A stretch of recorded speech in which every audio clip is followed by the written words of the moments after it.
number 5 says, to deepen awareness of the universality of man's spiritual striving and its rich variety of expression in the religious philosophies and literatures of humanity, and to promote forums for fearless inquiry and constructive dialogue concerning the frontiers of science, the therapeutics of self-transformation, and the societies of the future. And number 7, which we'll hear a great deal about, to investigate the imaginative use of the spiritual, mental, and material resources of the globe in the service of universal welfare. I'm sure you agree that those aims, along with the others, there are 10 altogether, offer much food for thought and for energetic investigation. Now, every year, the Board of Trustees chooses a theme for the year to kind of give us some focus and direction. And this year, during the month of October, they chose creating a culture of conscience. Now, the term conscience was popped up, obviously, because of all the horrific things which were beginning to develop and have just worsened. And so we have a tremendous war going on, and I'm sure we're all, it's a source of great sadness and maybe anger, and that has to evoke a sense of conscience. Now, conscience, which initially was seen as knowledge of what to be against, and it has morphed into also knowledge of what to be for. It is old as an idea. Socrates used it. There were a few Romans who used it. But it came into historic influence during the Protestant Reformation. And at that time, it was clearly believed that every human being had implanted in him, by a divine source, the possibility of drawing out conscience as a basis for action. And that conscience had more validity than any kind of law or social practice. And so it was used to justify many versions of the Protestant Reformation. More recently, it seems to come up in times of war, as it did in World War II, and the notion of conscientious objectors, and more recently, for many oppositions to what was happening in the world. So we thought it important to try to focus on the development of conscience and give people an opportunity to think deeply about it. Now, the word culture is a very broad-based and not clearly defined in any particular way. Cultures, though, develop, and they usually develop values, standards, norms, and they're very different, obviously. And so you can't just quickly say, okay, let's have a culture of conscience. It's something that has to be worked on and shared with a broad range of people, although there are always individuals who contribute to the culture of a society. Creating, obviously, we all like the word creating, and that is suggestive that we can take action, we can give voice to ideas, to norms that, in fact, are accepted by broad enough people to be seen as a culture. We talk about traditional cultures, we talk about newly developed cultures. So it's a rather big word for a lot of activity in world history. And many now think that we've lost a sense of culture. And so we badly need to work on develop not just a culture for our own society, but a culture for the whole world that most human beings could relate to and want to use in their daily life. So we have a very open-ended theme, creating a culture of conscience. And you might, you can always look up these words on the internet and get a lot of background if you want. It is amazing how many organizations there are now that are trying to promote not just the idea and the terminology, but the implementation of conscience. It's just because we don't hear about it doesn't mean it doesn't exist. But having chosen this, we realize that to just say to people, okay, start thinking about creating a culture of conscience, we would be enabled to do this better if we had a foundation of ideas that kind of supported this effort philosophically and practically. And we hit upon the idea of giving a more thorough study to a document called Towards a Global Ethic, a Declaration. And we'll indicate a few bits of history towards it. It was put together, was a document put together at the first Parliament of World Religions in Chicago in 1893. And it was the first interfaith, globally, interfaith coming together of representatives of many different religions. The lead organizers were Presbyterians, and they agreed to this endeavor because they thought they had a chance to prove that Christianity was the one true religion. They were fortunately upstaged by a Hindu monk came from India at the instruction of his teacher Ramakrishna. His name is Vivekananda. And it's a fascinating story how he got here, how he was picked up off a park bench by a gracious woman and given support, and he got to the conference, and from the very beginning, he upstaged the whole plan with his welcoming statement, "Brothers and sisters of America, I come to greet you and to share ideas." And he gave several talks that were widely attended. And another newcomer to the public screen, you might say, they had a man there who had written a book on Jainism, a Buddhist representative. They had William Quan Judge, a leader in the Theosophical movement, who gave lectures on topics like karma and reincarnation, and that were widely attended, just packed, whereas some of the more traditional topics were ignored. So a lot of agitation and enthusiasm, inspiration came out of that conference. And there also was a publication of a global ethic, which you can hear read online if you're so inclined. And then the diversity took place for a century, and it was decided that another World Parliament conference should be held. And it was also in Chicago in 1993.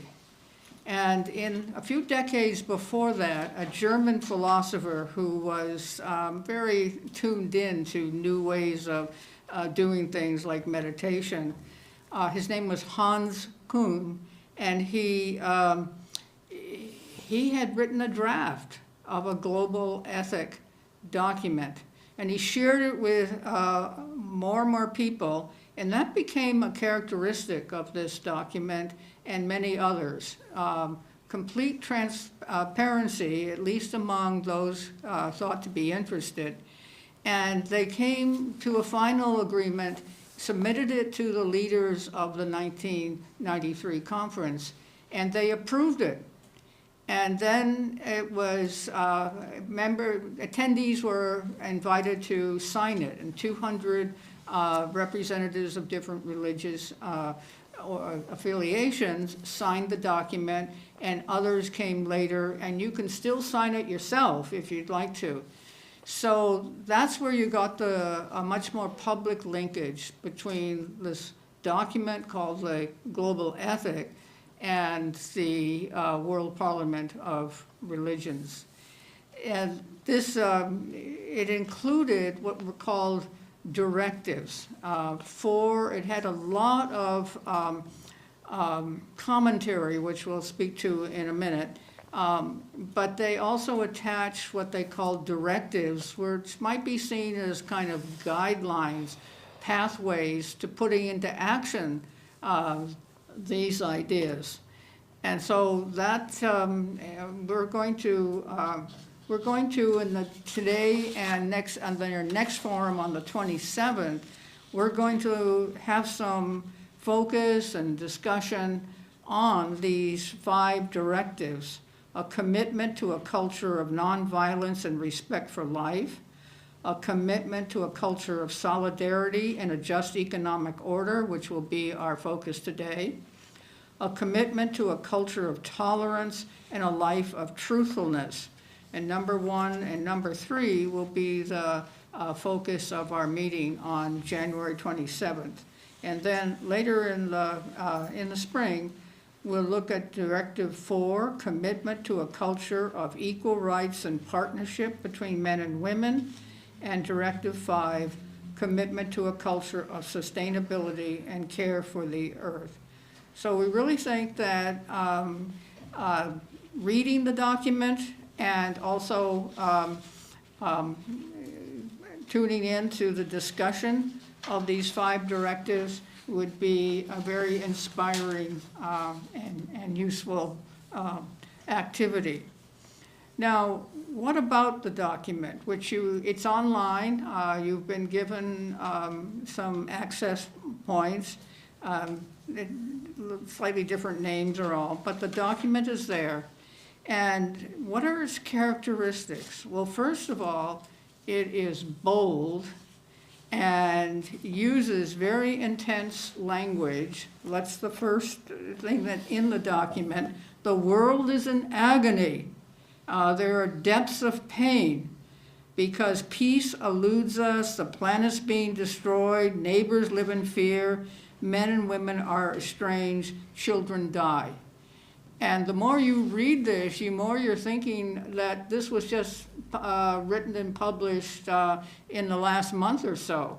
It sounds like it was just in the New York Times because it fits, unfortunately, the conditions we're having to bear witness to. And that can be painful. And throughout the document, it uses strong language. It tells it like it is in terms of what's wrong, what's the problem, and it's labeled as, the conditions are labeled as abhorrent, and the writers of this final draft wanted to use language that the ordinary person could understand. This was not to be a highfalutin, abstract statement. This was to be something, and I think once you start reading it, you can see that. You're reading what's real right now, unfortunately. It's very comprehensive. It covers a lot of problems, and they list them in different ways and describe them. And poverty, homelessness, violence, and obviously wars, things like this. We think Hans Jung was somewhat influenced, or very much influenced by World War II. Being a German, he saw the violence going on there and the whole spread of Nazism and the Russian Revolution and Stalinism. You could see all that. And so it's very comprehensive, and that's what the directives are supposed to elaborate on. It also is, it points to diversity, and it very much believes in there is diversity, but people can learn to get along, and that is because there's something they share. The document does take the view that however horrible things are, there is a solution. We already have a consensus, and this consensus consists of irrevocable, unconditional norms for all areas of life. It wants to focus and says you have to focus not just on the physical conditions, but on the psychological. Psychology was coming into its birth, so to speak, emotional, mental, and the different levels of mental activity, and spiritual. And so it's not afraid to kind of push into many levels of consciousness and many levels of problems and need of therapy. So we say that this agony need not be, because there's already these irrevocable, unconditional norms. We affirm that a common set of core values already exists to be found in the teachings of religion. These form the basis of a global ethic. Ancient guidelines for human behavior are known but are yet to be lived in heart and mind. So this focusing on these norms, for which they claim there's already a consensus through various ideas and meetings and all that, so that offer a sustainable world order, and that leads individuals away from despair of societies in chaos. Another feature of it is that the document contains both a recognition and a remedy for individuals' despair, but it also says you've got to focus on communities and organizations. It also says, Hans Kuhn was very clear, we don't want religious ideas or political ideas to kind of dominate the discussion. And one way that shows up is in the section where it talks about what unites us, or what can unite us, and what it is, and they refer to the ultimate reality, and that's we can just almost imagine the intensive discussion that would go on if you started using the word God, because some of the religions don't have a notion of God. So how do we get around that one? And that might have been a bitter pill for traditional Christians, but they use the phrase ultimate reality as something that is transcendental and is superior to all differentiation. So that was one of the, you might say, the compromises. So with that, they declared that we already have the ideas, they've been used in the past, and we can use them again.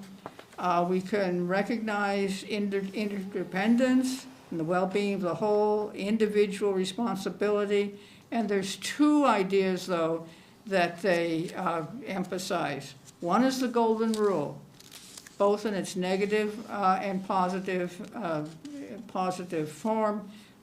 Don't do to others what you don't want done for yourself, but do to yourself what you would be wanting to do in a positive way for others. So there's that approach, and we mentioned it's inclusive. The children, I mean, what we're seeing now is no differentiation. All the rules about you shouldn't, in war, harm children, that's all being broken. And that's what's instead needed is a commitment to a culture of nonviolence, respect, justice, and peace. No torture, no injuring others, no killing of others. And so it approaches that very thoroughly. But what is one of their basic principles? That there can be no world order unless it's based upon a moral order. And they say that frankly and repeatedly. So whether we have a crisis in the global economy, ecology, global politics, and we'll be interested in how our speakers address that, but it won't do it. Laws and regulations won't do it, won't stop the violence or things like that. There's such a tangle of unresolved problems, political paralysis, mediocre leadership, and that what's lacking is a grand vision. There's too many old answers to new challenges, so we have to rethink things.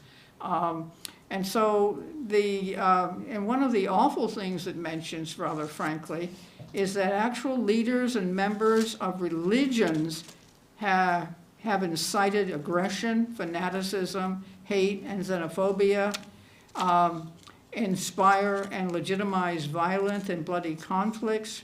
Religions often misused for purely political goals, including the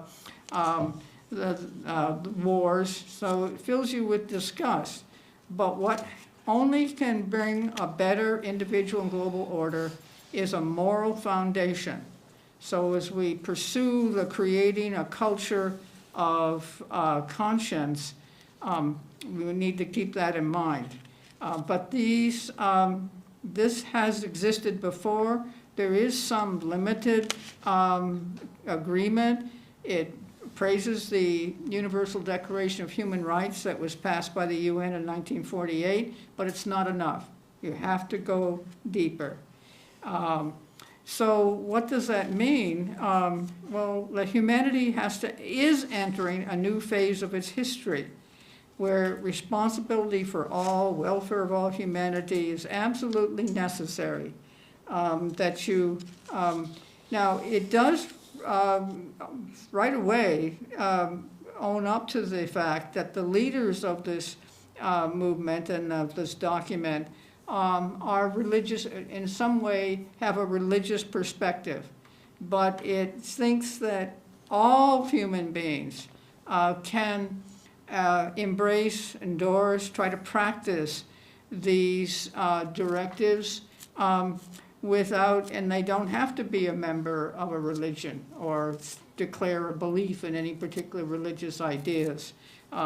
It's universal in its invitation to any and all to come in and try to understand and practice this global ethic.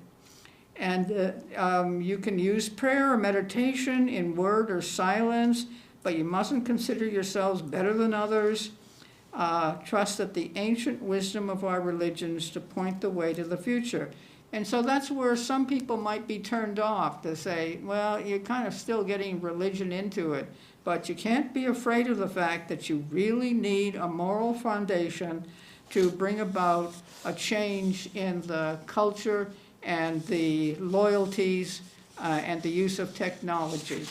So that's very much a source of its perspective. Now, it does say, again, that there's a duty, we need a consciousness of responsibility and duty coming from minds and hearts. And there's no better moral order without a global ethic. It's not an ideology, it's not a single unified religion, and they certainly aren't advocating a domination of one religion over all others.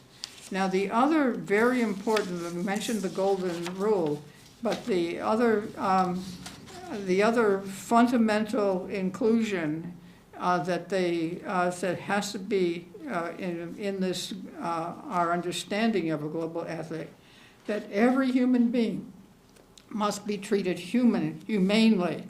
And so nationalism is no longer a viable, useful source of identity and practice, tribalism, all those lesser loyalties which had their place in history, are no longer holding the loyalty or influencing most of the human beings, and the statistics show that.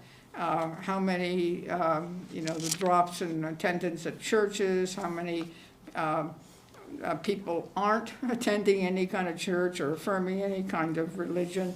So, golden rule, and treat every human being humanely. Well, and develop this new ethical approach to a culture which our conscience ought to be able to develop. So it's an inner mentality, the hearts of people, and a conversion from a false path with a spiritual renewal is urgently needed. As religious persons, we commit to this task and we invite everybody to join us. And we want to particularly, these norms can't change the laws or regulation, but religions can eliminate from themselves the conflicts which spring from religion. So those are just some core ideas. I think if you read it, you're just amazed at how much truthfulness that seems to be in it, and wonder if there's a way that these ideas, these principles, this new morality can actually do the job that needs to be done. We have with us two speakers today. One is, both are long-standing members of the Institute of World Culture, so I think you know of them. Allan Cooley is a true Californian, and he's moved about a great deal. We remember, and he has traveled the world. He's a world traveler. He lived for a year in Japan and taught English. He lived in Korea for quite a while, and I think there's another place where he lived. So he's a mobile person. He certainly is one that if you sat down to have a conversation with him, you'd have very, very clear and instructive conversation with him. So he's always ready to talk with you about the state of the world and what needs to be done. So we're very grateful to have him come forth and share his perspective on what's needed to develop and inspire and make practical. And that's another characteristic. They want the practical side. This isn't just enough to say, oh, I believe in this, I believe in justice, and no. What are you going to do about things in order to improve the conditions of life and eliminate the horrible discrepancies with human values that we see read about in the newspaper? We know, we'll skip that. So he is going to give us some in his insights on Directive 2 and what needs to be done. Our other speaker is Maruice Bisheff, who has given, we wanted to mention Allan's mother, Hilda. She was a founding member of the Institute and a supporter that helped us get the house and all. So she was a wonderful person. I still miss her, but life has its cycles. And then, so that's part of you. You always feel when you approach Allan, you're also absorbing the values of his mother. Not that he's dictated by them, but she was a wonderful influence. Our other speaker is Maruice Bisheff, who's given many talks here at the Institute. And he's a native of Los Angeles, and I always think that somebody who was born and grew up in Los Angeles is a distinctive kind of person. I know I couldn't live in Los Angeles, but anyway, Maruice has survived it marvelously. He has a very good sense of other human beings, and he has traveled muchly, and he he recently has given a talk on Thomas Paine. He's actually one of the organizers of a Paine Society one of the most neglected founding brothers. And so and every January, what is it, 31st or something, he puts on his badge for the Thomas Paine Society. He is going to share with his perspective on Directive 2. So we're fortunate to have them both willing to help us get started on this.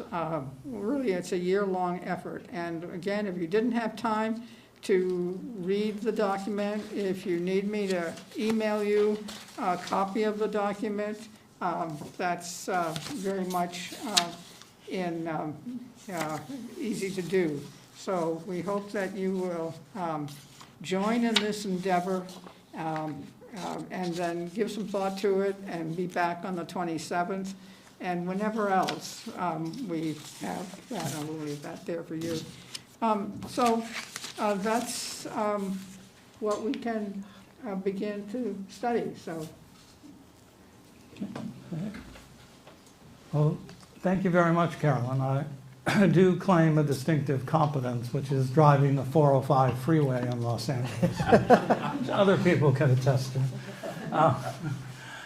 So Allan, Cooley, and I are going to speak to Directive 2, which is the commitment to a culture of solidarity and a just economic order.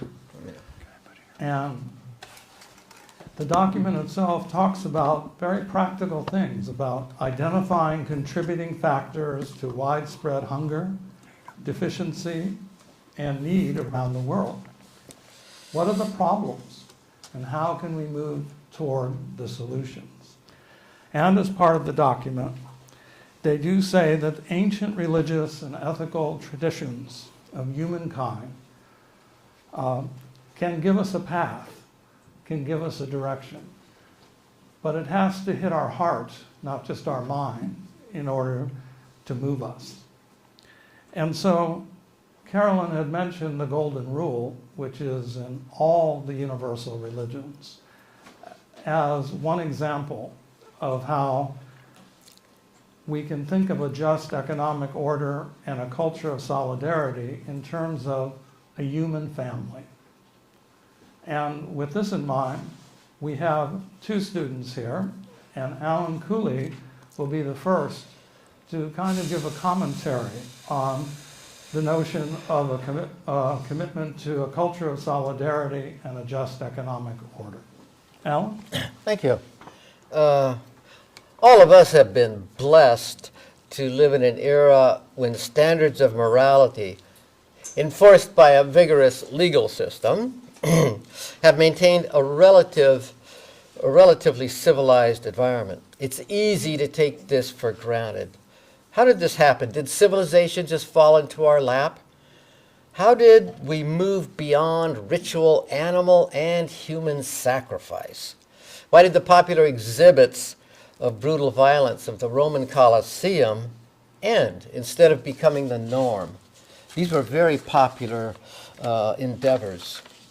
Ancient Greece, the cradle of civilization, it's often called, made remarkable contributions to politics, philosophy, art, science, and mathematics. Historians estimate that 30 to 40% of the economy was based on slave labor. So how did we move beyond that? Even a civilization as advanced as Greece were involved in some relatively barbaric practices. 2,500 years ago have been labeled by some religious scholars as an axial age when everything changed. Thanks to Confucius, Buddha, Christ, Muhammad, Zoroaster, the Hebrew prophets, and others, the world's consciousness made a dramatic evolution. To generalize, before these guys, you prayed to local gods for advantage. Indo-Iranian peoples, who would later colonize India, resided in Central Asia. They would pray to a local god for advantage when planning a raid on their neighbors, a raid which would end in stealing of cows, sheep, pigs, killing any male defenders as was necessary. And that was what you did in the axial age. You prayed for advantage. After Zoroaster, Confucius, Buddha, Christ, Muhammad, and Hebrew prophets, there was one creator. All of the children of the earth were his children, and that God, that creator, had expectations, some would say laws, on how we treat other people. So this is still a work in progress. Although almost everyone, every culture and every individual at least pays lip service to treating others with respect and tolerance, we are still reaping the benefits of the teachings of these people. We should be very grateful that our ancestors reacted positively to these teachers, that their influence spread, and that their teachings were not lost. However, we can't celebrate civilization's absolute victory. It's a constant struggle within each individual and each culture. Those dark urges lie dormant in us, ready to spring forward. And these teachings can be twisted. For example, the Prophet Muhammad is credited with having said, there is a shared Abrahamic lineage between Jews, Christians, and Muslims. We should engage in respectful dialogue, and there should be a collaboration among peoples of the book. He also said that the Jews and the Christians are our cousins. They are also people of the book, and we must treat them with respect. And as relative to women, he gave the Arabic women who were living under his influence were much more liberated than the Europeans of that time. He allowed Muslim men to marry Jewish women, and if they did, they were obligated to allow their wives to practice their Jewish religion. That was their obligation. So think of that. Now think of your view. Think of what the popular view of what Islam is. In 1776, had the advantage of needing 100% participation to gain independence from the powerful United Kingdom. There were only 4 million people in those original colonies. So you needed the Quakers, the Catholics, the Protestants. You needed everybody on board. So you could not have survived as individual religious provinces, which is probably what many of them would have preferred. For this and other reasons, we became a nation of laws, but laws that were largely based on the values put forth by the Christian tradition, the values which are almost very consistent with the values and laws of Buddhism, Confucianism, and Islam. The Revolution of 1776 was another step forward. All men are created equal with certain inalienable rights, among which are life, liberty, and the pursuit of happiness. That is a powerful statement. And admittedly, it did take us 85 years after that before black people were freed from slavery, and it took 145 years before women were allowed to vote. So we had the right idea, but it took us a while to follow through. But it was a moral vision coupled with a practical blueprint. So when I was studying it in 4th and 5th and 6th grade and so on, what stays in my memory is give me liberty or give me death, no taxation without representation, and the Boston Tea Party. So that's the exciting part. But what about the practicality of getting this done? Okay, you want freedom, now how do you do it? And so the other part is a little messy. And I think the critical thing are checks and balances. I think that's the real genius of that Constitution. And it's somewhat complex and always messy. As Winston Churchill said, democracy is a horrible form of government. It's also the best form of government that there is. But you've got the executive, the legislative, free press, freedom of speech, right to assemble, the Supreme Court to protect the minorities from the majority. This is a messy mix, but it has worked reasonably well. So, What about economics? Economics is important. That's critical. How do we build and maintain an equitable distribution of wealth? Now, I was amazed in working on this when I looked up some of the statistics, and it was I said, could this be true? In 1990, 36% of the world's population was living in absolute poverty. That's like a third of the people. Today, it's down to 7.5%. So, globalization, obviously there are problems involved with that, which I'll talk about in a moment, but that is an incredible positive step forward. You've reduced absolute poverty by 80% in 33 years. So how did that happen? So I hate to say it, but I think you have to credit in part the fact that that system relied upon greed and self-interest. I think that part of the success of globalization was people thought they could get rich and have a second private jet. And coincidentally in that, poverty was reduced dramatically in many parts of the world. So greed and self-interest are inherent drives, and you want morality and you want people to want to do the right thing, but don't forget about the reality, the power of self-interest. That must be included in your formulas. But are we now threatened by some nasty imbalances? So who paid for this decrease of poverty? Well, in 1950, the top 5% in the U.S. population had 35% of the wealth of the nation. And today, it's 61%. 5% of the people have got 61% of the wealth of the nation. That's almost doubling in that period of time. So what that translates into is the U.S. lower classes picked up the tab. So the job was moved from Arkansas to China. The CEO, he's making more profits, so he can give himself $7 million a year instead of $5 million.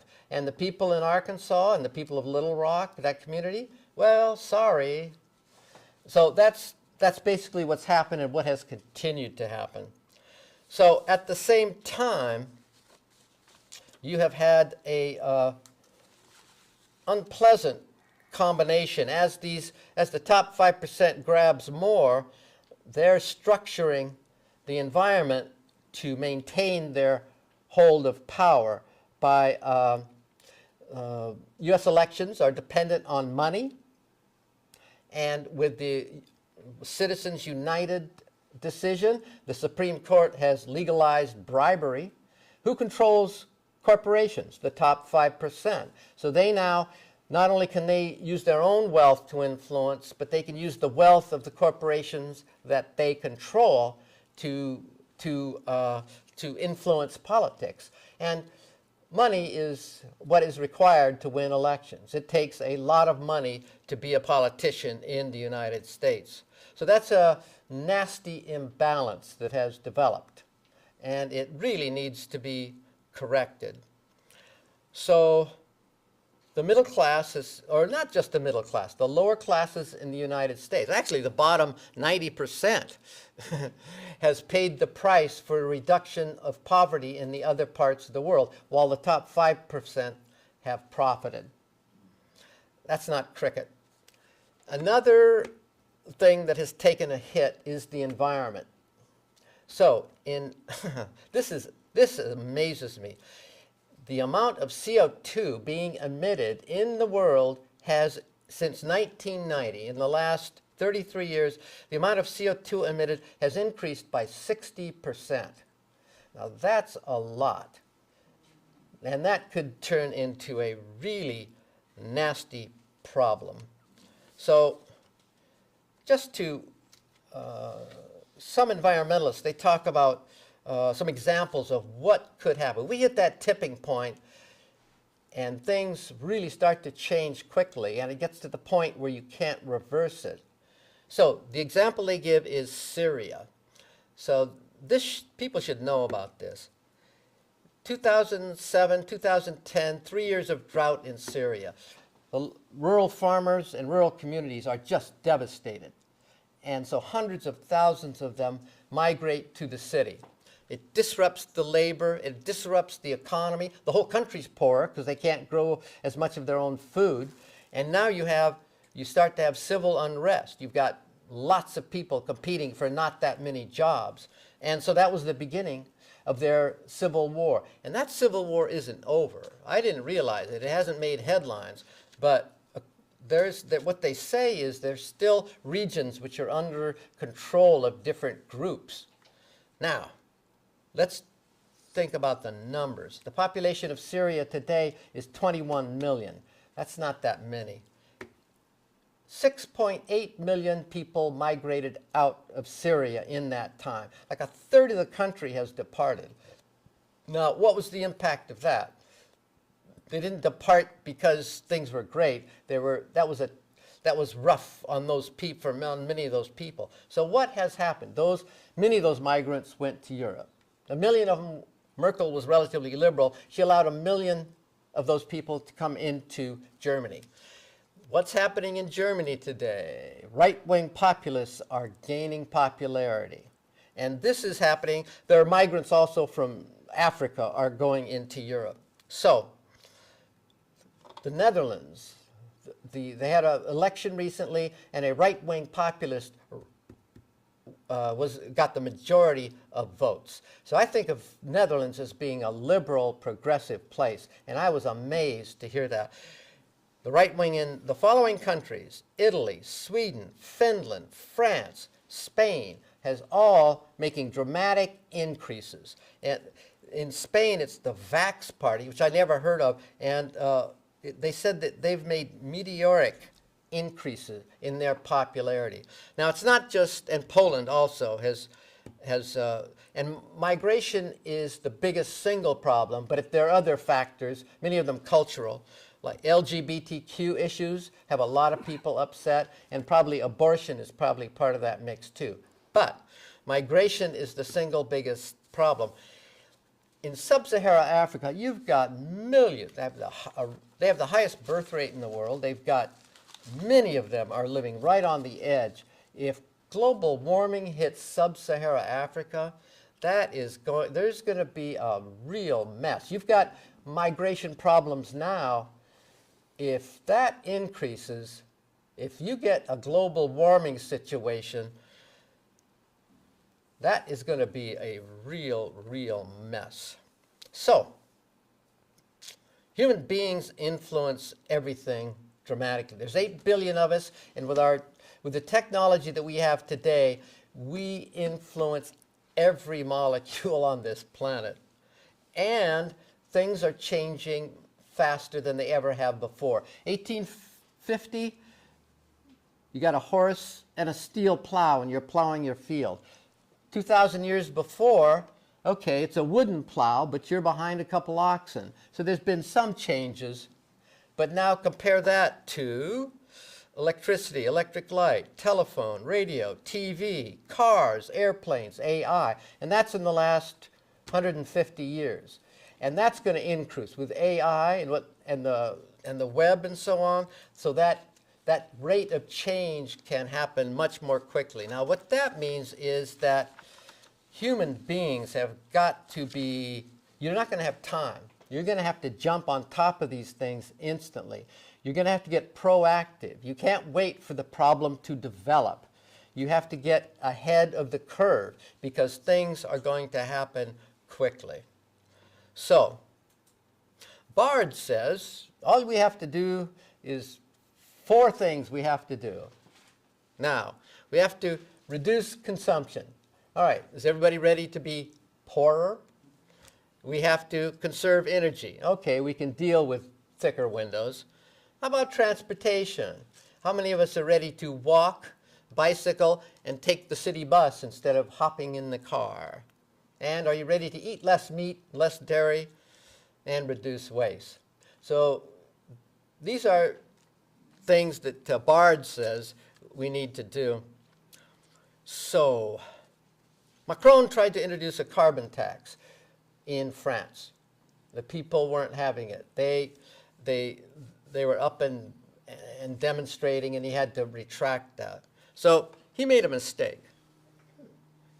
It should have been, yeah, he should have had a carbon tax is a really good idea, but it should have been a revenue neutral carbon tax where 3 months before the carbon tax goes into effect, you start reducing the taxes on wages, and with the understanding that every nickel that comes in on the carbon tax will come off your taxes. So for someone who drives the average amount, they will be economically, they won't be penalized. And for somebody who drives less, they'll actually benefit. So that's using the free market to impacting. The free market is a huge and dramatic, it is a dramatically positive force. And it will give you the correct economic answer. Now, you don't always want the correct economic answer. In 1820, and you had a potato famine in Ireland, you got the free market economic answer, and it was 1 million people starving to death. That's not the answer you wanted. So you can't just say make it free market. But if you can use these forces, the free market forces, you have to, and how can you do that relative to the environment, is if you have true cost pricing. Now that's more difficult to do than to say. So, for example, when I bicycle to Trader Joe's and I buy something, somebody drives up with their car, I should pay less. Here's Trader Joe's, and here's their parking lot. The parking lot is 4 times as big as the store. That's a real cost. And yet, somebody drives up in their car, they're paying the same amount I am. So that's not fair. That's a subsidy for the car, and that distorts the system. Now, making that adjustment might be a little challenging if Trader Joe's started charging for parking. But if you think about it, only the garage at your home or apartment has been paid for. All other parking that you don't pay for is a subsidy, because there is a price on all those parking places that you take during the year. So that's just a tiny example of its distortion. But here's Katrina. Here's that big hurricane in Louisiana. So how much damage was done? How much of that storm was about climate change? And should this guy in Iowa pay more for his gasoline because of the impact that his driving had to make climate? So you see that it's not an easy thing to do. But if you keep pollution cheap, it'll continue to be used. There's a direct reflection. When I lived in Japan, it was a town about the size of Santa Barbara, and it was in the country. It wasn't in the big city. So downtown parking, this is in 1995. Downtown parking, the first half hour was $5. And so there were lots of bicycles because a lot of people didn't want to pay $5 for 30 minutes parking. So if you could get the true cost of things included, then the free market will take care of a portion of this problem. Is this possible on an international scale? Well, it's an international problem, so you need international solutions. We need a new revolution, a peaceful one, a revolution of consciousness. My first statements were about how we're blessed. We're absolutely blessed to be living in an environment that we have here. And it's with relatively high moral standards and reinforced by a vigorous legal system. So, the world is shrinking. Do we need a vigorous international legal system for protection from despots who will murder newspaper reporters and who will poison, imprison, and murder opposition candidates? Do we need the Middle East, the Israeli situation has been going on since 1948. They haven't worked it out. And so do we need a new system? Do we need a new international system that can deal with problems like this would come up? The suffering involved in that is atrocious. And we need to think about enforcing, we need to think about how these problems can be dealt with. So, is strengthening international standards and using international trade as a carrot stick or reward punishment a practical solution to enforcing ethical, moral behavior and environmental standards? I'd like to know what you guys think about that, because when I did this paper, all of a sudden I realized I don't have that many answers. And these are big problems that we're dealing with. So what I would put forth is we need a second axial age. I would encourage the consideration of a consciousness revolution and a more rigorous international legal system. So the first axial age was about God, the Creator, has expectations on how you treat other people. But that doesn't work anymore. Now, it's not how you treat people, it's how you treat everything. Humans are so powerful, we have so much influence that we have to consider how our actions influence everything.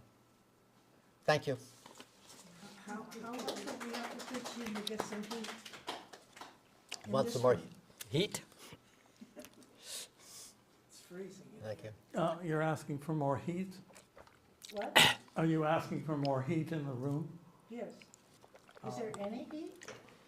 Yes, there is. Yeah, we'll try to do something about that. Thank you, Allan. Thank you. I think you gave a very good,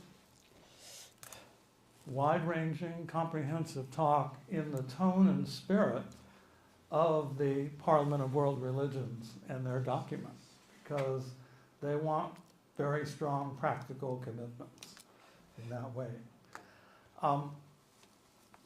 So I'm going to take things from a little bit different perspective, and as a preamble, just to get some conventional wisdom out, I'll ask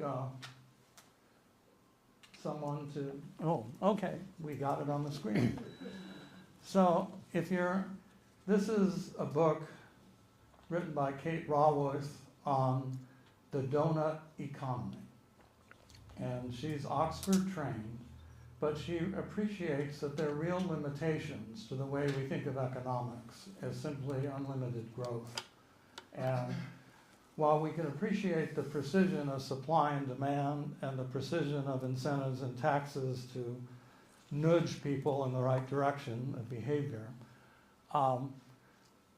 she really feels like we need to think about economics in a different kind of way, although she thinks conventionally. So this is the donut. And we have a social foundation, which is our values, our norms, our laws. And then we have an ecological ceiling where we can't do too much in one direction, or too much growth, or too much initiative, without looking at the interdependence and the impact on all of us, which she calls a critical planetary degradation. And she suggests that in the edible part of the donut is the safe and just space for humanity. And so when we're thinking about a space for a just economy and a culture of solidarity, we need to try to expand the edible part of the donut downward, but we don't want to exceed upward the ecological ceiling. So if you Google donut economy, you'll find not only her paperback book, but whole YouTube discussions by her and others on the donut economy. And I really very much recommend that. In the Netherlands, there are a couple of cities, larger cities, that have actually trying this. So when they think about economic development and growth in their city, They're not just looking for growth, and growth just for one sector, but the impact of a proposed action on all the sectors and all the people. So you can also think of this as a circle with spokes leading out, and those spokes leading out would be all the impacted people. Sometimes they're called stakeholders, citizens, so that you get a holistic view of how a community will spend its resources. So I'm mentioning this as a preamble because I'm actually going to speak about something deeper than this in terms of basic assumptions. But this does at least begin to present what it might mean to have a just economy. What is the space for a just economy? And it seems like when we consider decisions, we have to consider effectiveness of a public policy, which involves meeting your goals, especially stakeholder goals and needs. We have to consider efficiency, which is very much a portion of economics, which is doing the right thing at the least costly way. We also have to think about legitimacy in terms of human dignity and of proper government action and human rights. And this includes equity, inclusion, participation, transparency, and accountability. So these are kind of the practical tools of kind of implementing any kind of just economy, the kind of thinking process and the factors involved that go into it. However, given the state of our society now, and as Allan has pointed out, I think we need a new starting point for thinking about economics and politics to begin with.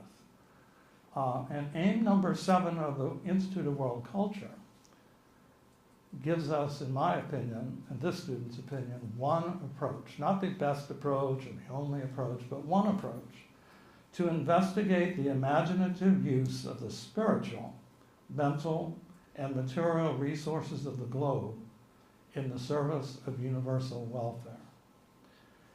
And there's no one who thought about this more and actually did something in a practical sense than Mahatma Gandhi, because that's exactly what he did. But we can still investigate, not to simply copy what Gandhi did, but use our own imagination and begin to ask questions. And in doing so, there's an assumption that, in fact, we are all interdependent, not independent. And when we're interdependent, that means we're not self-made people. You know, you've heard of the self-made man and the self-made woman, but no one's self-made. You're born of a sacrifice between a man and a woman. You have a family that sacrifices for you and other siblings, or should, at least, in terms of allowing you to flourish as well as to convey and transmit fundamental values of behavior. You have a world which allows you some opportunity, some varying degrees and varying circumstances, to create something for someone else. Rather, you're not simply in an ivory tower creating for yourself. Even if you're a business person, you have to create something that someone will buy. So there's a tremendous kind of service for welfare. So we're all interdependent, and such that interdependence, we've learned from ecology, is a fact of nature, not an opinion. It's a fundamental fact, both with ecology and with human beings. And so there's plenty of room for autonomy and self-made people in a way, but we can't make an absolute of that by any means. That our fundamental assumption of a just economy has to be we're all children of God. We all have a fundamental unity. You can think of God as a fundamental divinity, not necessarily a father figure, but nonetheless, we're all interdependent, ecologically and spiritually. And that seems where the moral order comes from. Because morality means just, like a just economy. And politics means moving toward universal brotherhood, sisterhood, and earthhood. And those are kind of fundamental values. And once again, if these are too idealistic or abstract, think of Gandhi's constructive program, where he was with his disciples and with his students and connected the taking of spiritual vows like non-possession with social responsibility. And that's the challenge we have today in transforming the hearts and minds to be able to achieve a better world, not for ourselves, but for everyone. Now, we can start asking questions, because a lot of people will be pretty skeptical of this, I'm sure. And we might go to some of Raghavan Iyer's writings, especially in parapolitics. He asked, for example, shall we admit men and women into the banquet of life? Ask yourself that question for yourself. Should we admit men and women into the banquet of life? To refuse to answer this question is to be deaf to the cry of human suffering. To forget to ask whether I'm my brother's keeper, to care nothing about the wretched of the earth, is to be deaf to other human beings. But then the next question is that if in fact we have a terrible imbalance in inequality and a terrible poverty, many people are in material poverty, many more people may be in spiritual poverty, cultural poverty, but nonetheless poverty, which affluent man, woman, nation, or church sufficiently wants a redistribution of income and resources to relinquish a significant measure of power, wealth, and competitive status? In other words, can we let go and share with others the banquet of life? These are questions. By raising the question, whatever you might come up with at the answer is significant, because that's the prerogative of being a human being, is to raise fundamental questions, moral questions. Now, these relevant questions actually, and this was written in 1979 or so, are asked by more restless youth of many nations as a necessary basis for a new and revolutionary way of life, which repudiates the system as an insupportable state of mind, while showing effortless sympathy for the disinherited. So for young people who are not locked into categories of self-interest and selfish and pouring holy oil under greed and selfishness, to them, they're looking at the world afresh, and they want something fresh. And they're seeing the suffering around them, and they're suffering themselves, and they're wondering, well, what's up with this? So they are refuting an insupportable state of mind. That's the conventional wisdom. Well, you say, well, wait a second. Even though some persons can generate what the Quakers call a concern for men and women through the motion of love. If love is the answer, what is the question, right? But through love. But what about self-interest? Isn't that part of life? It certainly is the basis of conventional economic thinking. And it is true, as Allan pointed out, that so many people of the globe, when given freedom and given entrepreneurial freedom, even if it was limited, so many people in the globe rose out of poverty. That's really amazing. But at the same time, there are limitations. Technology, for example, lowers the cost of communication and continually lowers the cost of certain products, which enables all, even the urban poor in the slums, to be able to use cell phones to buy and sell things. They may not be buying and selling the kind of goods you and I might want to buy, but that's another question. But that's also part of the dominance of the system and the crushing way of keeping so many people separate and out of the economic system. Indeed, in the 1980s, where in the American scene there was such a disinvestment in poor neighborhoods and in poor ethnic and racial neighborhoods, that the final links between that neighborhood and the rest of society got cut so much, and another kind of economy and power took over, which kind of usurped any way of the conventional way of working with the conventional system. Because greed and selfishness isolates people. It's you and the other. And my selfish acquisition, to the point where we can all be cannibals, can't we?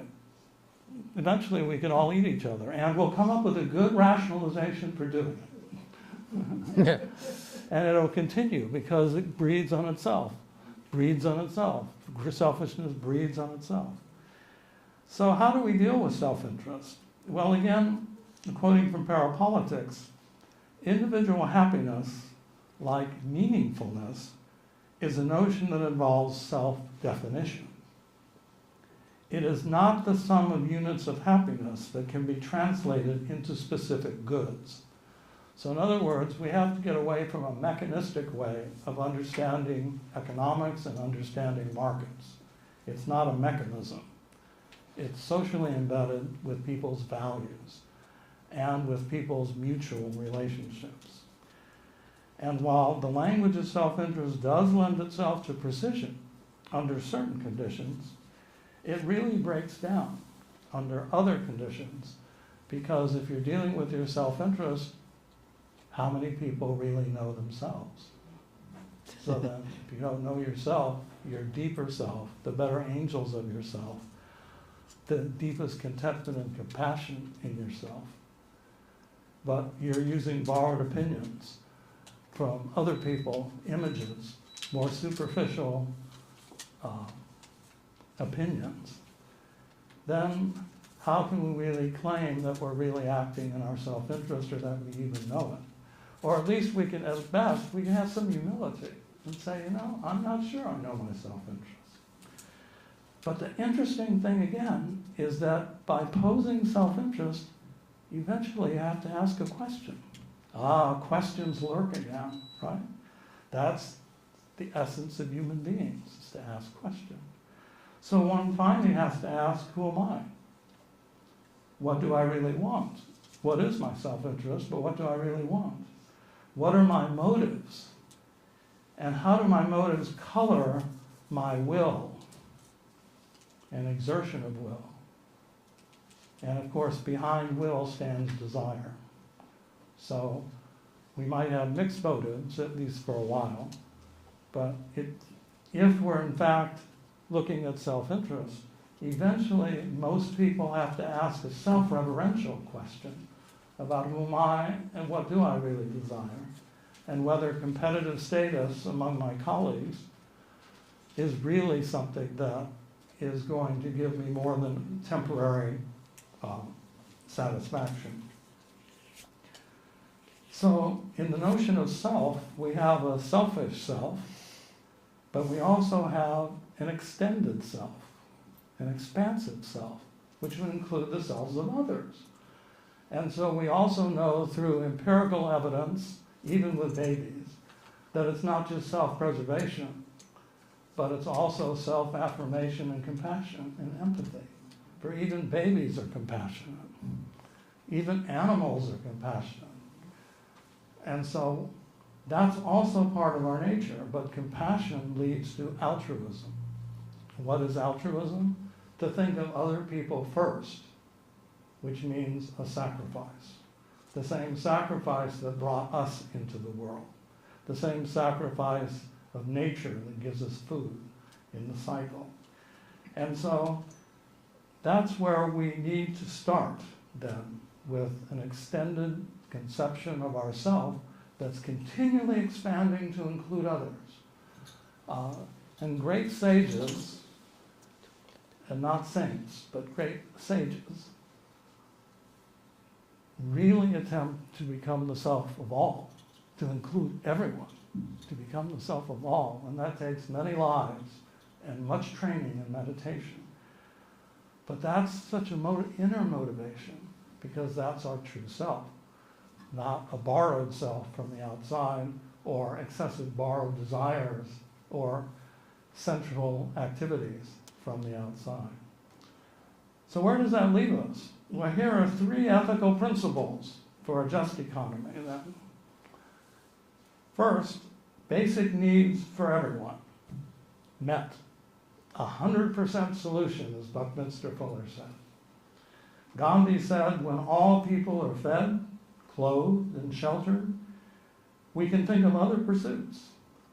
I might add literacy and education to it, but nonetheless, we are capable of dealing with all these things of poverty, of misery, of wretchedness. There's no need for it. We have enough, and we know how to meet the basic needs of everyone. So why not have an ethic for 100% solution? In the same way that we might have an ethic for Social Security for everyone. Well, that's especially in Europe, at least, if not the United States, maybe. That's commonly, it's a common thing. It's not a big thing. So what's the problem? We can do this. Second, we need to attempt to become simple and work with an ecological economy of biodiversity and sufficiency.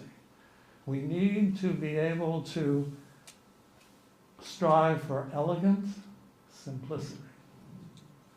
You can go into someone's house, and they may not have very much, but if it's clean, the social atmosphere is pure. That's a lot more than going to a sterile millionaire mansion. So again, it's coming from the inside, the inner, some sense of developing sufficiency. So we need to consciously reduce our excess, our need for excess, especially excess, and that includes our insupportable expectations. The American middle class or upper middle class model is insupportable globally, economically. It's just insupportable. So gradually, or in some cases, you might get that flash of insight right away. We need to learn to let go of what is not essential, including emotional reactions that may not be essential, or may seem important at the time, but 2 weeks later mean nothing. So we need to be able to start to let go. And Gandhi says the act of renunciation of everything is not merely a physical renunciation of going, let's say, from cars to bicycles, but represents a second or new birth in consciousness. It is a deliberate act, not done in ignorance. It is therefore a regeneration. So that's what we need to have a just economy, a just world, and peace within ourselves is an act of renunciation, slowly if necessary, consciously if necessary. And the third ethical principle of a just economy is that we are all trustees. We are not owners. We don't own anything because we're going to die. So what do we own? We're instead trustees. And Gandhi held that all human beings are implicitly responsible to God, however you might define it, the family of man, and to themselves for the use and treatment of all goods, gifts, and talents that fall within their domain. This is so because nature and man are alike upheld and suffused and regenerated by higher energies, by the divine. And so inwardly, we can use this as a way to become more morally self-conscious and become a trustee of our resources. And one of our resources is our mind. How do we choose our thoughts? Are we even conscious of our mental cerebration?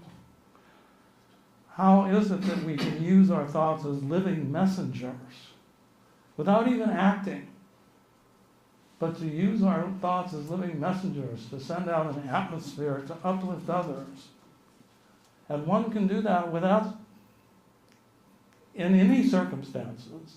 And it's so amazing to go in some of the worst circumstances and see the most uplifted people who uplift us. So it's not an external thing. And all of us can practice and can do that. While outwardly, as trustees, we can participate in cooperative, compassionate relationships with others. And that includes the domains of rulemaking, of politics, where we have to account for competition, negotiation, and cooperation. But nonetheless, we can be respectful of others and their human dignity through inclusion and participation. And we can make law, including external laws. Remember, trust, but verify. So we're not talking about blind trust. We're talking about conscious trust where there's law, verification, and transparency, where we consistently appeal to people's experience and the use of their heartfelt reasoning and shared insight. And that's what we want. But reasoning means questioning, like the questions we posed earlier. Finally, there are 3 policy principles for a just economy. Let's get practical, right? For the word economics came from the Greeks, which meant household economy, actually. And so what can we do for the household economy? Well, there have been a number of proposals, but certainly one we've all heard of, the one of universal basic income and cash grants to each and all, rich and poor.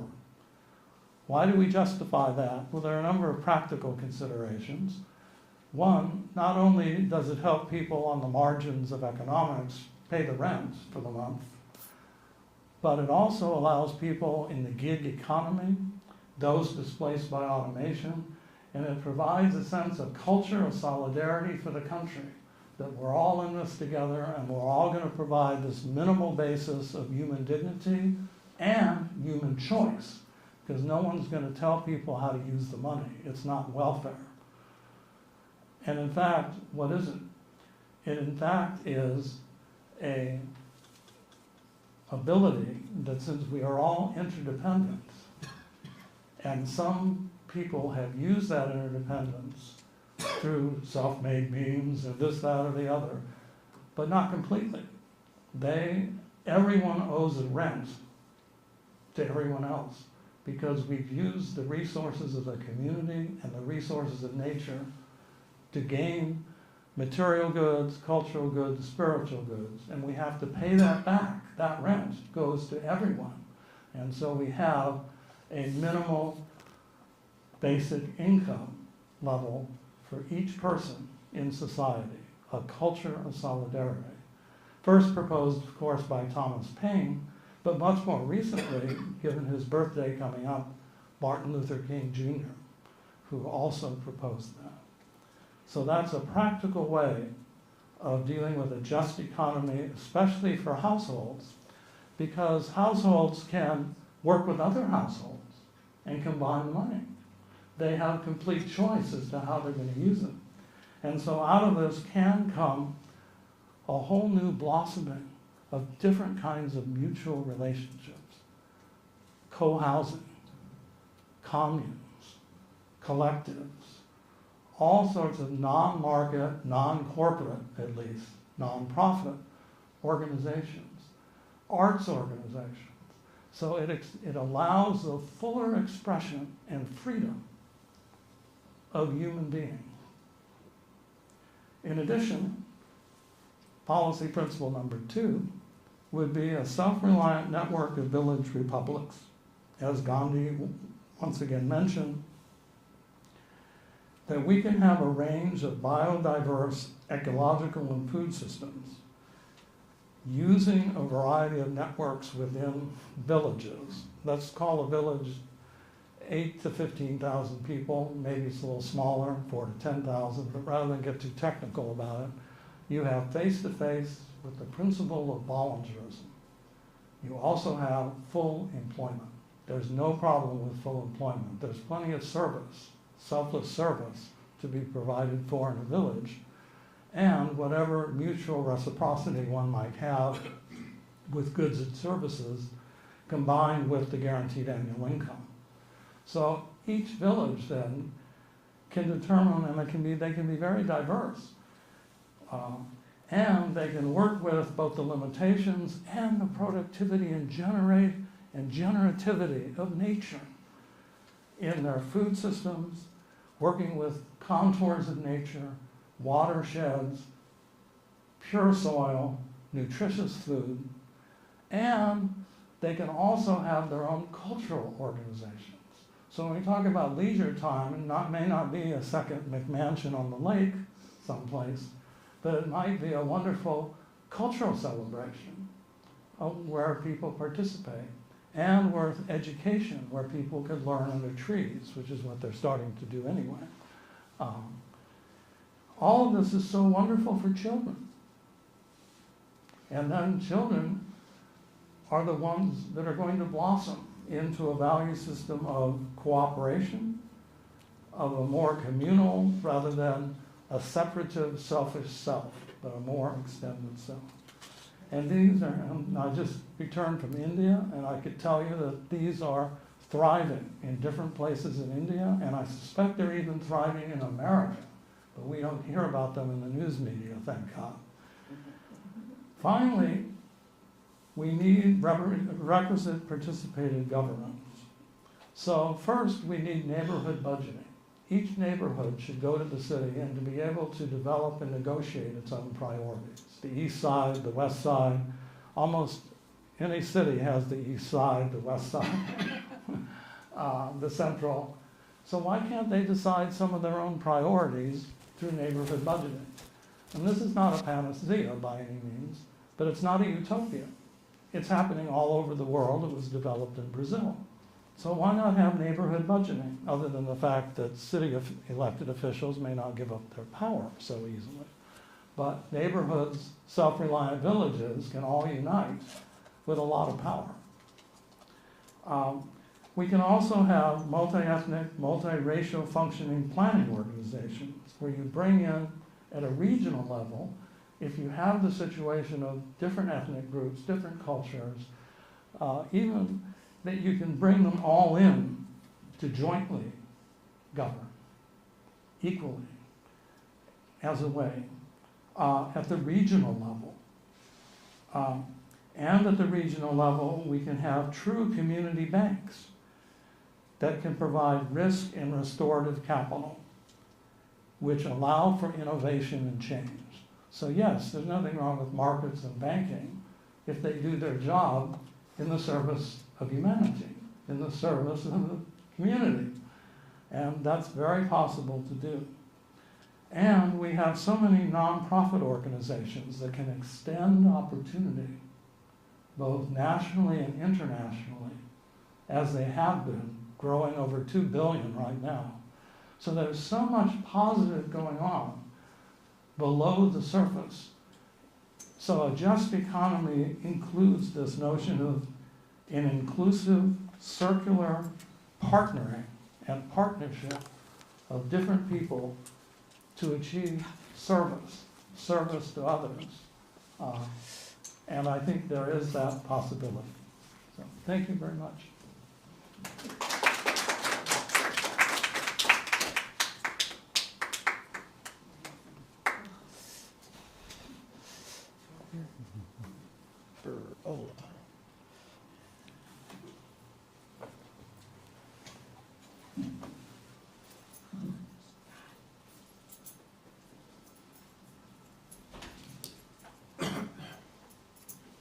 is now time for questions and comments. But as usual, we want you to use the mic. To all three of us, even though Carolyn is sitting. Yes. You were speaking about village economies, different aspects, and I just wondered how that could come about in view of the fact that most of the world, more than 50% of the world, lives in urban settings at this point, and that what kind of incentive could there be for a change in that, and what the populations are doing around the world? Thank you. Did everyone hear the question? No. Okay. The question was posed as, given we're talking about self-reliant village republics, where 50% of the population or more live in urban settings, how relevant or how much application would that idea have? Well, first of all, what I read today is very interesting. They've done a study in U.S. cities, including cities maybe like Louisville, Kentucky, or some, although that may not be exactly the case now, but it could be very soon. All these cities are depopulating. They're losing population. So I think there's a natural tendency in people, especially in the young, who want to start fresh, who want low taxes because they don't have that many resources, but they want to start fresh. And so, and people want to start fresh. And people want more genuine relationships with community rather than just business relationships or restaurant relationships with people. And so there's a tremendous move now to depopulate cities that are starting. So that's very interesting. I can't tell you exactly why. I'm sure others have maybe better answers. But it's starting to happen. As to the question about villages, well, there can be villages within cities. Just because we call it a city, we can have villages. Here in Santa Barbara, we have Montecito, it's a village. And we can go on about other places in Santa Barbara with 10,000 population that could easily have their own village if they want to. Some of them are informal, like the Mesa District, we call them districts rather than villages. Some have special fire districts and school districts, but we're very able to develop these kinds of districts, and then it's just a matter of removing a few fences, getting some urban and rural more together, more integrated, finding out what farmers need and how to get nutritious food and food security, how to get our children educated, and to begin to recreate ourselves in a more sustainable way. And certainly that's been going on even in Santa Barbara, an affluent city like Santa Barbara, and there are many exceptions to that. There are also instances where this is starting to happen here too. And I think, again, you'll see the youth much more amenable to that. So I think it is possible to develop an informal self-reliance, to shop local and act local. Think global, act local.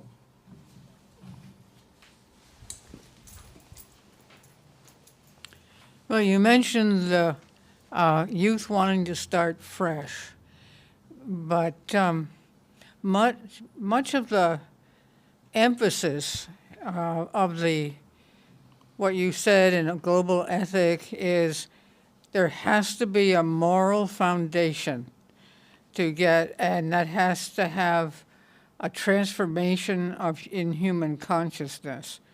But the word moral doesn't seem to be very popular with young people. So how can you find a way to make the point that is a really important point. There's got to be a transformation in our basic consciousness, so to speak. Do you have any thoughts on that? I mean, sometimes someone says, "Oh, we'll make morality be fun," but I don't think that's. The document says no. You got to get used to risk and sacrifice, and that came out in your comments very much. But is there? I mean, maybe what we're bearing witness and is the horror in the Gaza situation, and that actually was a factor in World War II, people experiencing the horror of the situation. And certainly the author of this document lived through the horror of Nazi Germany. So I know, do you have any other ways to create some sense of obligation or doing the right thing or more attractive? Well, if people were only aware of the coffee or tea that they had for breakfast, and if they understood, if they really had an understanding of what brought that inexpensive, high-quality beverage, the thousands of people that are involved in that, the people who planted the trees, harvested the trees, roasted, processed them, packaged them. We are so dependent. Every day, if you extend it out a little bit to the guy who painted the hull of the ship that brought the tea or coffee to you, every day there are millions of people who are helping you out, who are making your life a better place. And that's just in a strictly material, day-to-day process of what you use. And it seems incredible that, and in that group, there were probably Jews, Buddhists, Christians, Muslims, the whole group of what brought these things to you. I mean, if you start thinking in those terms, realize what the world has done for you, what other people are doing for you. And so it seems it's surprising to me that we haven't developed a richer and fuller attitude about maybe we're too ingrained in the West. The concept of competition has worked for us. I got an 86 on the math paper and you only got an 84. And we want people to be motivated, but maybe we've taken that competition thing, it needs to be modified and worked on, so that and in education in general, it seems to me in my years of education, how many years of education, 20 or whatever it was, was I ever rewarded for helping somebody else? The reward was I got an 86 and you got an 84. That's when you won. And did you ever? That'd be interesting to see in the group that's here. How many people remember being by the establishment? Your pal may have said thanks for the help thanks for doing my homework for me. but the question is, how many times in this group were people helped by, or did the establishment, the teacher or whatever, reward you for helping somebody else out? And so that's just an attitude, and then that is just ingrained, and that you carry with you because you're in school for a long time, and that is who is establishing the rules. The teacher is the one who's transferring the rules of society to the young people. So I think that would be I think that would have dramatic impact. Well, a couple of things. One, I think education should be done under trees, and should be. And what I mean by that is that it's cooperative, a cooperative education. A Montessori-like education where children get to express themselves, but they also learn limits because they have to deal with other students. They learn caring, and sacrifice gets to be built up when you do a joint project and you feel your own limitations, and you have to or you have to do more than someone else in order to finish the project because they have limitations. So I think that's one point. And in terms of Carolyn's other question about morality, I think older people are too hung up on categories.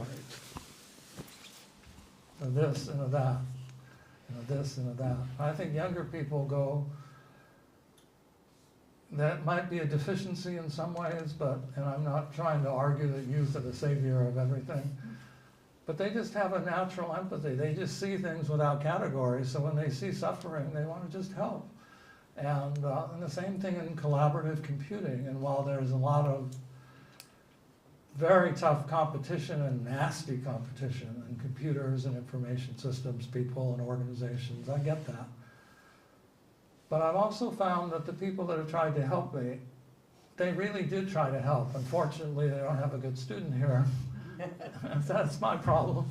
But young people I've seen, they're just willing to help. They don't think about it, they just do it, because that's their being. And so I think the more that morality could stem from the heart and the mind, and not simply be imposed from some category, is a good start. But it may be, of course, we're going to run into limitations, because eventually we're going to have to ask questions. It's not all going to be perfect, and we start to ask questions. And when you start to ask questions, you become a philosopher. Right? That's what philosophers do, is ask questions. So. Well, thank you. Yeah. Thank you very much for today, and you've educated us and given us a lot to think about, and I appreciate that for sure. I'm concerned about how you bring this 5% on board who are, I believe, very into the power and control. And I think that Carolyn speaking about the horror has touched us so much so, because I feel that we have evolved in ways throughout the history of wars and everything all over the world. But whether or not we're able to speak out about that is part of a problem. We see this with journalists getting killed in Gaza, and there's so many things to say. I want to try to stay on point here, but I feel that while you could speak individually to people and they would become educated, as Allan spoke about the tea and the coffee, and you educate them on how all of this comes about so that they feel that gratitude. They get that bigger consciousness. And I think then, that's where you have the chance at bringing regular people, ordinary people together. But I don't see how, because we just don't have that kind of power in the sense of our economics to be able to sit at a even level across the 5% and get them to start changing, because I see it as some evil up there. And I don't know how you change evil into good. You don't? You can take that one out. It's a daunt. But I will say that I think, Maurice, what you said about people asking themselves, it's so huge about who am I? What is it that I really believe? What really matters? I think that these are the things that these existential things that we do not ask ourselves, because we go along kind of like Plato and Thrasymachus, I think, or Socrates and Thrasymachus had that conversation about, would you rather be governed or would you rather govern? And that was a very interesting dialogue. So we can do it. I think that we can do it if we can find a way to ask those questions and answer them truthfully and share our answers with each other without the fear, because I think we operate a lot from fear. And I think that comes from the inequality, the poverty, the powers that be, and the feeling of a lack of control in our own lives.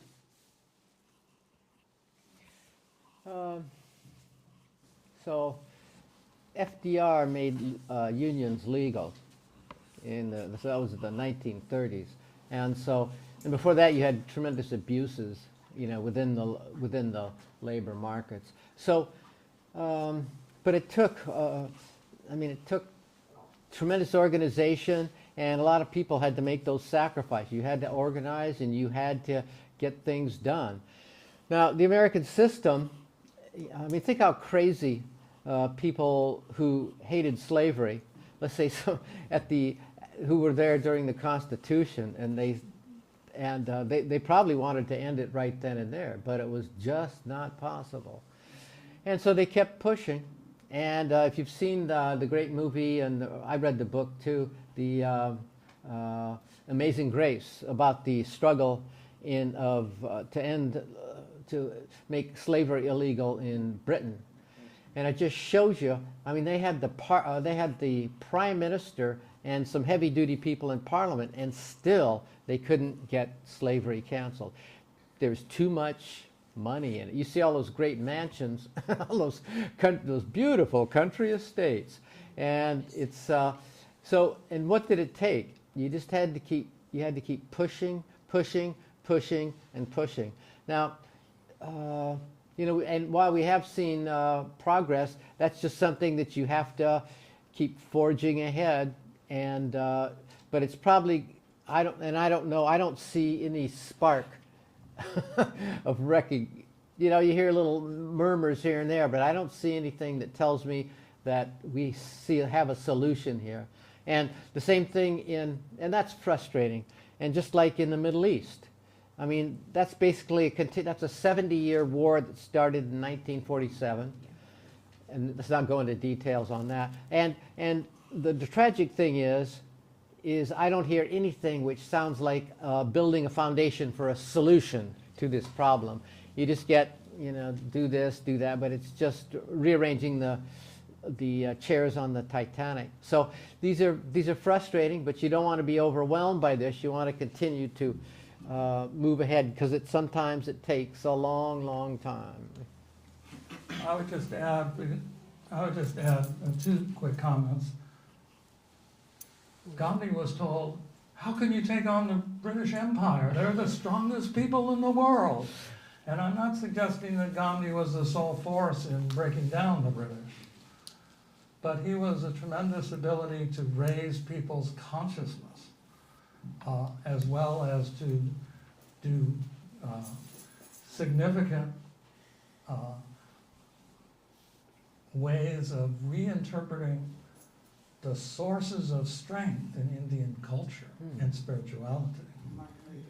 And Martin Luther King did it. And so my question that puzzles me is, if we have single women and single men, especially that have children, when we have people barely surviving in the gig economy, and then we have people from the middle class professionals who are out of a job in 2 seconds because of corporate mergers, or because of automation, or because of artificial intelligence. For the life of me, I can't understand why they can't get together and have a true march on Washington. And yes, money and propaganda, as Allan was pointing out, might deter it and all that fake news stuff. But if they're imbued with some sense of nonviolence, we could regenerate the spirit of Martin Luther King here in this country. Not basing it on poor people or these people, but all the people, because all of us are affected by the uncertainty and the fact that everyone deserves dignity and some minimal subsistence, if not livelihood. I was just going to say that last night I was watching the news, or one of the news programs. Don't ask me which one, because I'm a news watcher. But it turns out that talking about community. There is a city in, I think, New Jersey, where these 16-year-old young people wanted to have voting privileges. And they went up to the city council and they laid their plan out, and they were able to get voting privileges at the age of 16. Wow. And the reason why they said is because now, and an adult was saying this, they have to face grown-up situations at an earlier age than we ever did because of gun violence. And there was another one I was going to say, but I can't remember what it was. But I thought, you know, in regards to your thought of community, I'm thinking, okay, this community saw something, and also climate change. They are the ones that are going to have to carry on when we're past. And what is the government doing? The government isn't doing anything about gun control, and it's not really facing the issue of solar, you know, our climate change. So I was thinking, you know, there are young people here that are facing what we're not facing and wanting to do something. And so I thought community when you were talking about community. So we're all in it together. Thank you so much. Yeah.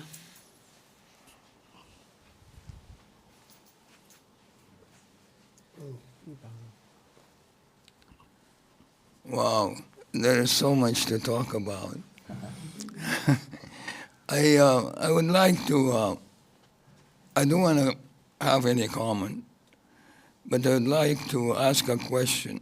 What do you think of the wealth inequality?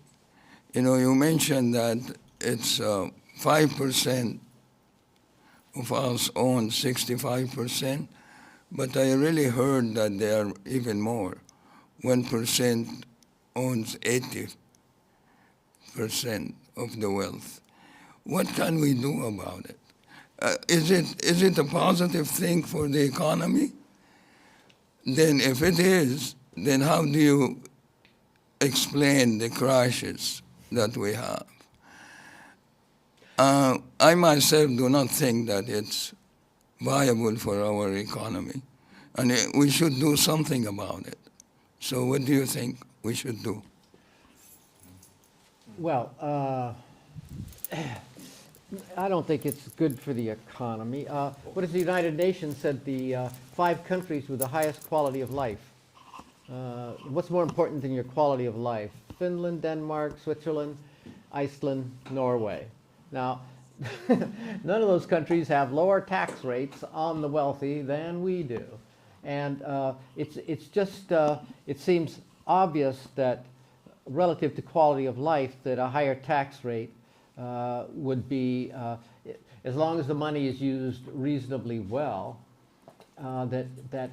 it's nothing but a positive. Now, relative to the economy, you don't want to destroy people's initiative. You want them to get out there and invent computers and invent the web and so on and so forth. You want people to have that incentive, and you don't want to, and having a reward, their self-interest, they want to be rich, and so you don't want to impinge upon that. But you know, there's plenty of stuff being invented in other countries. There's plenty of incentives that people just naturally want to do things like that. So I think it's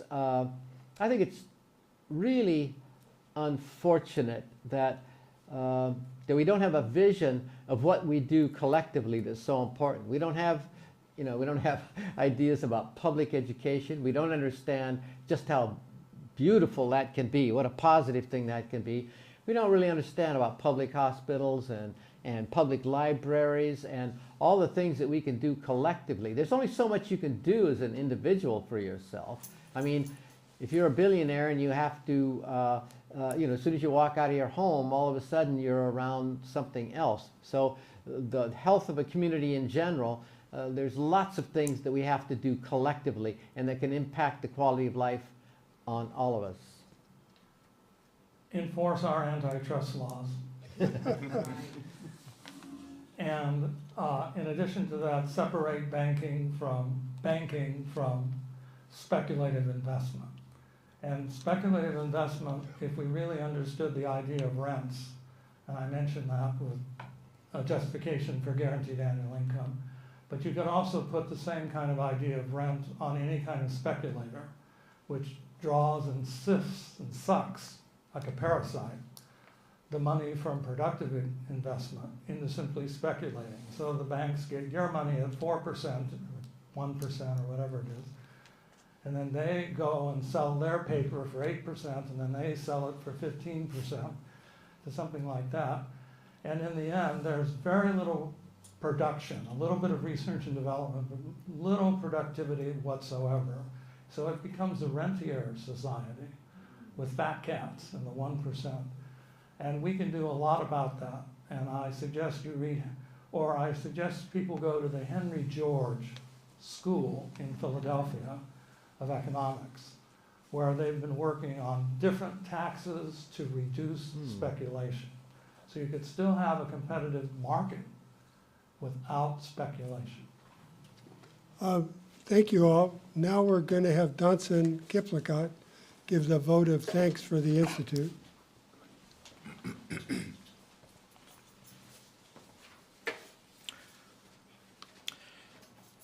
What can we say? We have been given so much food for thought in relation to how we should tackle the crisis that the world is facing now.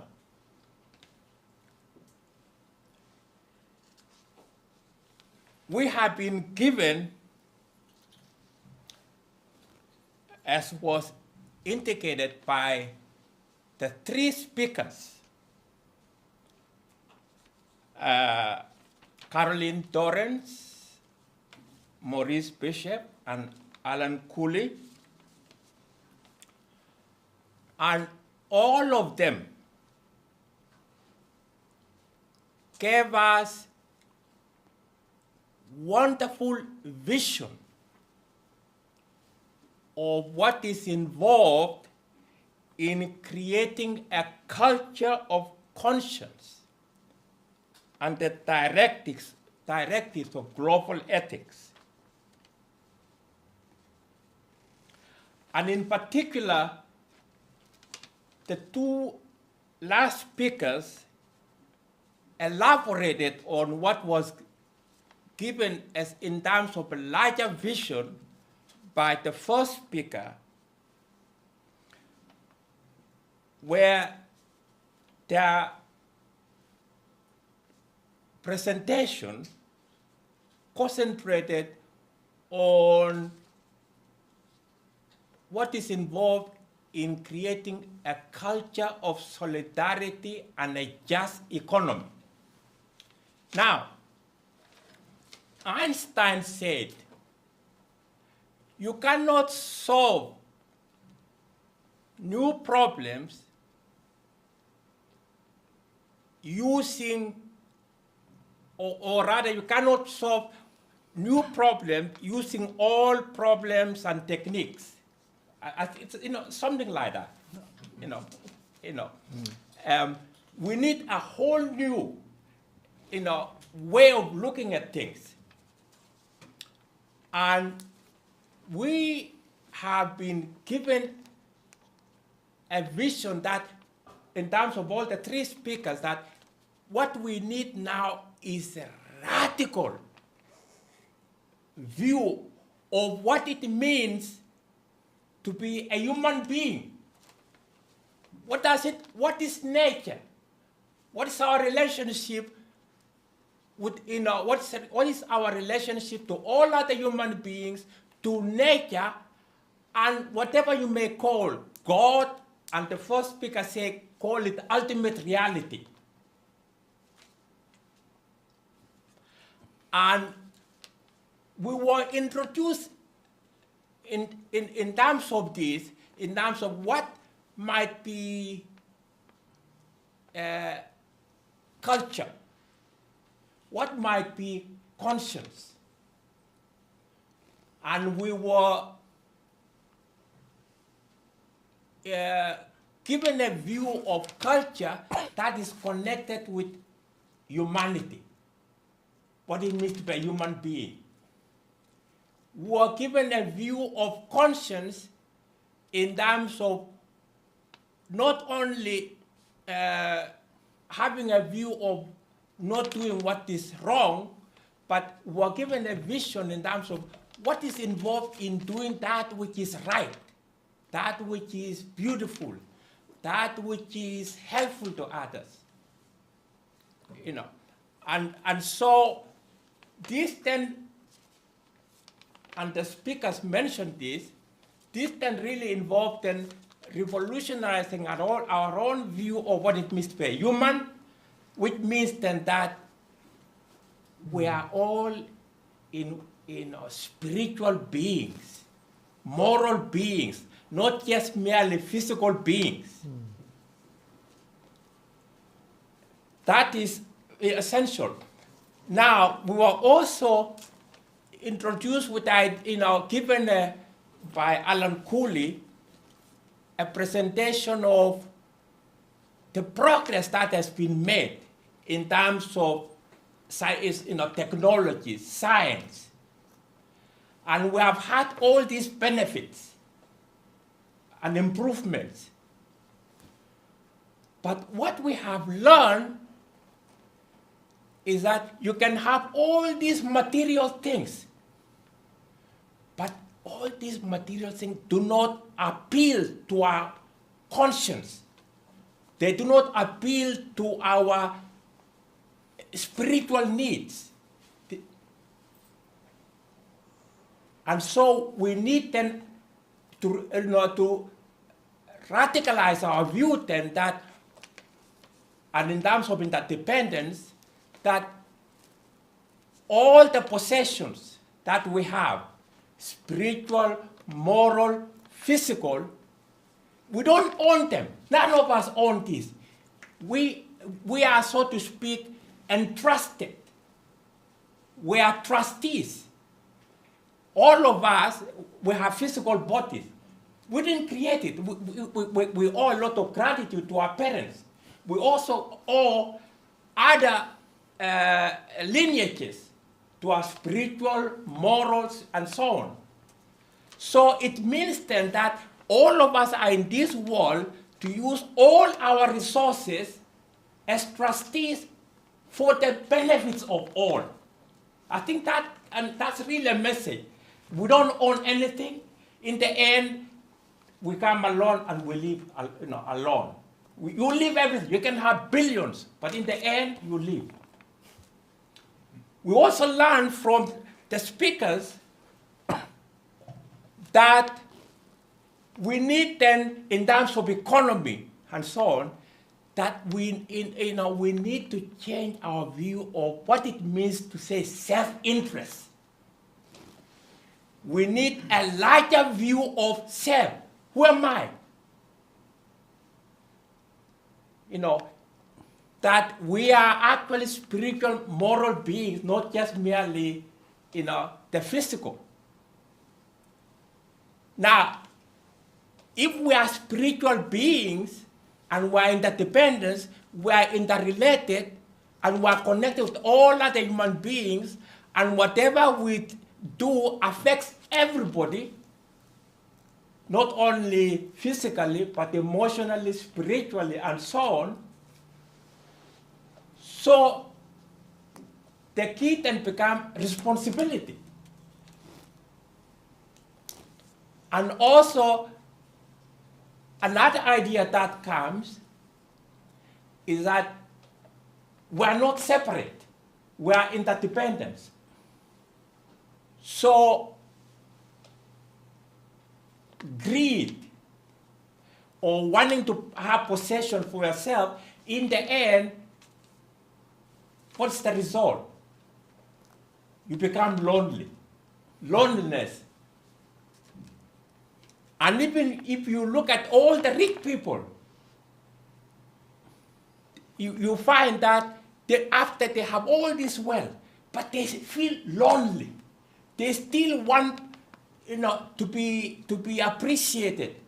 And so they look for power and fame to compensate for that. So in the end, the lesson is that,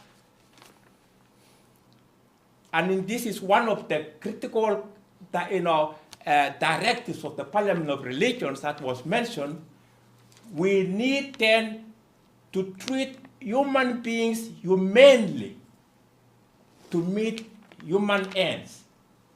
We'll leave it at that.